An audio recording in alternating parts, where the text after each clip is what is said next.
We are not yet where we need to be on several of the most difficult issues.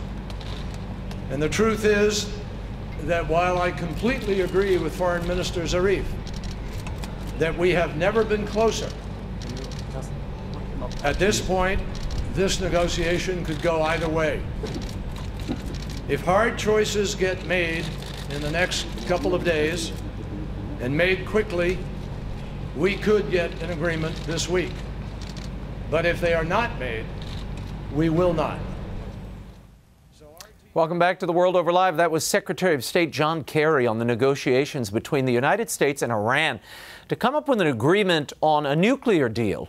The talks have blown past yet another deadline. Is a deal needed, and will it help those in the region?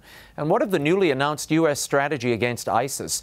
Here to discuss it all, I'm joined by advisor to the Anti-Terrorism Caucus of the House of Representatives and author of the book, The Lost Spring, U.S. Policy in the Middle East and Catastrophes to Avoid. Dr. Walid Phares is here. Thanks for joining us again. Thank you for having me. What do you make of John Kerry's statement there? The president earlier in the week said there's less than a 50-50 chance that we'll get a deal. Do we need a deal with the Iranian regime? Well, first of all, if this statement was a new statement, I would say, wait a minute, let's see what it is. This is statement number 15 or 18 of the same kind since the fall of 2013. There's always this need of time. We are very close. We are walking. We are jogging, but we never. We have a framework. We have almost a framework. So this leads me to believe that the issue is not actually signing a document. There is something happening in between this administration and the Iranian regime that needs to be done for the deal to be signed. And in my humble view, I think it's the transfer of funds. Why the Iranians are accepting this process? Because in 2014, we transferred $1 billion. Now, wait a minute. There's a transfer of funds while a negotiation is going on. Absolutely. That makes the negotiations almost null. Why would we transfer funds from Iranian frozen money? Right. Which belongs to the Iranian people, not the regime. $1 billion in 2014. By the end of this year, $7 to $8 billion. So they've already really lifted the economic sanctions. Well, of course. In a way. The executive power of the president can lift a lot of these sanctions. They need Congress to vote on the legal sanctions, but that comes at the end. They don't need them now. Now what they need to do is to transfer as much money to the Iranians so that the Iranians at the end of the day will come and sign the real documents. Okay, but in the meantime, the Iranians are using these funds to do what? Oh, even the Washington Post said that this is very troubling. Number one, the day the framework was declared a few weeks ago, what did the Russians say? Now we can sell the Iranians the S-300 advanced anti-aircraft missiles. So Iran can arm itself with money that it's getting before it signs a final deal, plus the fact that Iran, through Syria and Hezbollah, are funding terrorist organizations, buying media, buying anything under the sun, including bloggers. I mean, they're building that big dome of protection while they are still negotiating. No, it's unbelievable. And we have the Prime Minister tweeting out today that he's playing footsie and dealing with Putin, who is dying to sell him billions of dollars worth of these anti-aircraft missiles and launchers and everything they've been desirous of. It's really a concerning moment. I want to read something to you. This is the president, and we're going to switch a little bit here. The president is talking here about ISIS, and he said this week, this will not be quick. This is a long-term campaign.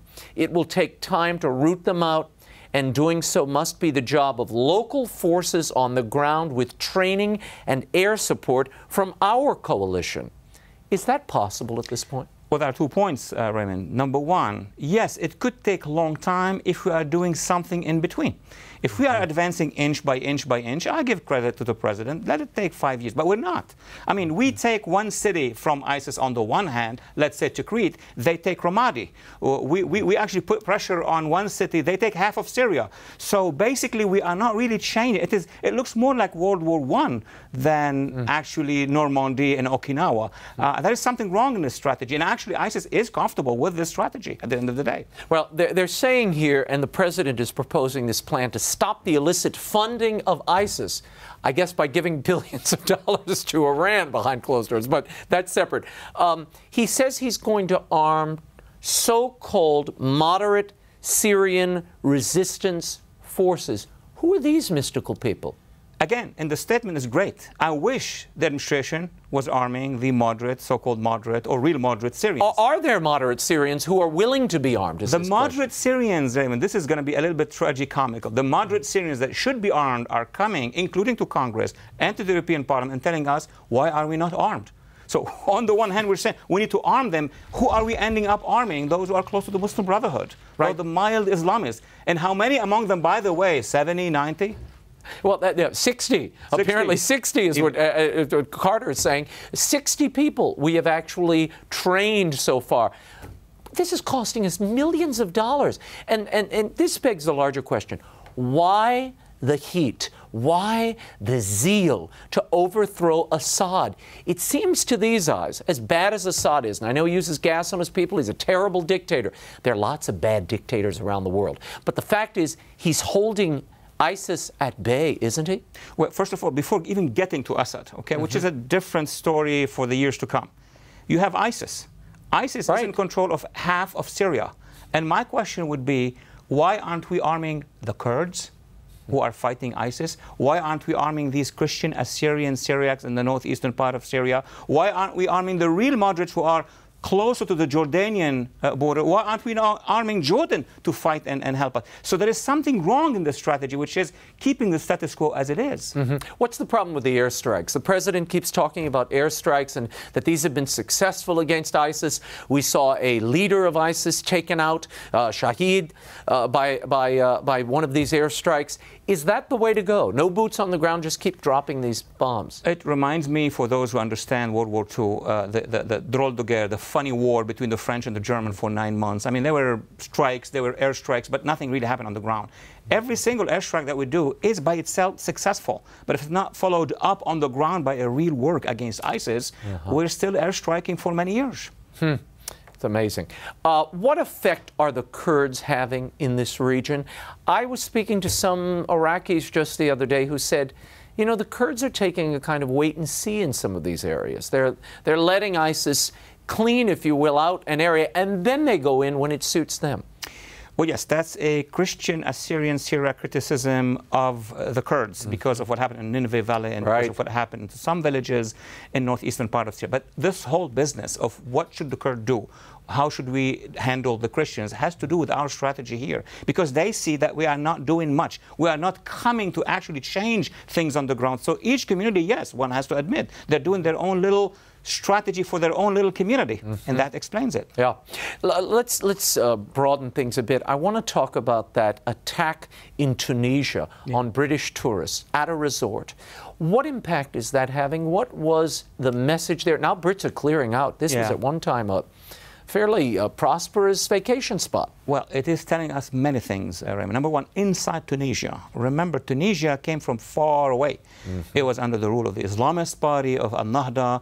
There was a social, uprising against them. This is a punishment to the seculars and civil society of Tunisia. Oh, you voted us out. Oh, you voted our allies out. We're going to punish you. We're going to kill you. We're going to take down your economy. So we're going to see, unfortunately, more of this. And we're going to see it also in Egypt. But the other quick lesson, it's spreading throughout North Africa. Tunisia, Libya, Sinai, and beyond. The whole region is going ISIS among the jihadists. Let's get back to Iran for a moment. Why aren't the administration and the State Department engaging the resistance movement in Iran, which we all saw the Green Movement?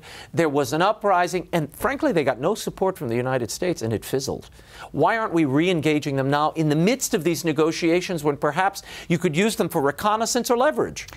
Because we did not engagement in June 2009, this became a policy. I mean, we had 1.8 million people, 60% were under the age of 2021. That's the future of Iran. In the first few business days of that revolt, 20% of those youth were women and girls. Remember Neda, who was killed during the uprising. It was the mother of all strategic mistakes not to support that revolution, which was peaceful on the one hand, and not to support the opposition now. I was stunned to learn the administration recently stopped our broadcasts in Arabic to the entire region, including Iraq and Iran.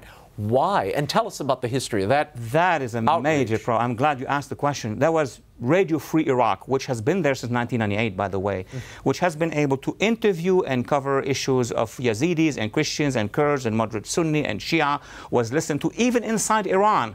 Decision was made by the administration to shut it down. Why? Because it unnerves the Iranian regime. And we are negotiating with the Iranian regime. It's as if the Iranian regime has a long arm inside this city capable of shutting down our own agencies in support of democracy in the Middle East. Wow. It has never happened before. It's amazing to me. But why do you release the only... Look, when people come to a negotiating table, they come to the negotiating table because there is pressure upon them. There's a discomfort. The economy is going into the wastebasket. You've got an uprising. There's pressure being applied. When you've got a regime that's come to the table because of the economic pressure, because of the propaganda going in, why do you relieve that just before the negotiations or in the midst of it? It's a bad negotiating tactic. Well, that bears the signs of partnership to come. As was the case with the Muslim Brotherhood. Remember, a couple of years ago we discussed that. We were sending all the signals to the Brotherhood that we would like to work with you. Why that? Well, the same for Iran today. Somebody has basically convinced the administration that our partner should have been the Brotherhood and the Iranian regime. The Brotherhood are down. The only hope now for a success, political success for this administration is the Iranian regime. And I have a prediction here. I have a projection. Too much cash to this limited elite in Iran is going to also provoke the next revolution inside that country. Wow. Okay, you heard it here first. Walid Phares, thanks so much for being here.